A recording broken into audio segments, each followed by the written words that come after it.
তোমার জন্য কেউ থামবে না, সূর্যও না, চন্দ্রও না, আলো বাতাস রোদ বৃষ্টি কেউ না, একটা মানুষও না, একটা মানুষও না।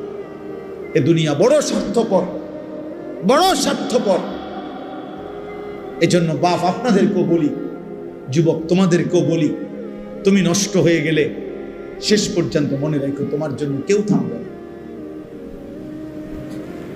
আপনাদেরকে বলি বাবা, স্ত্রী সন্তানের জন্য যদি আপনি হারাম উপার্জন করে জীবনটা শেষ করছেন, কোনোদিন পাবেনও নাই। সুদের টাকা, কিস্তির টাকা, হারামের টাকা, ওজনে কম দেওয়া, ধোকাবাজি, প্রতারণা করা উপার্জন করা দরকার ছিল না? আমনের কলজার মধ্যে শয়তানে বসায় দিছে যে বউ বাচ্চার লাগে এগুলা করতেছো, করো না রে বাপ, খোদার কসম এরা মনে রাখবে না,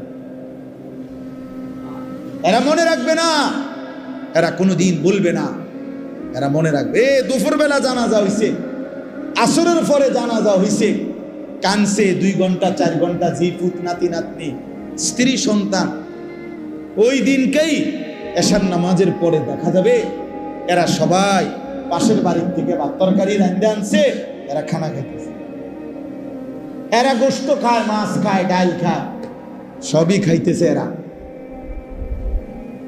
এরা না কানছে অনেক, ওই কানছে আর কি। এজন্য আমি নিজেকে বরবাদ করে, আমার কবর, আমার আখিরাতকে নষ্ট করে আমি আমার স্ত্রী সন্তানকে হারাম খাওয়াইতে হবে, খোদার কসম এটা কোনো মুমিন করতে পারে না।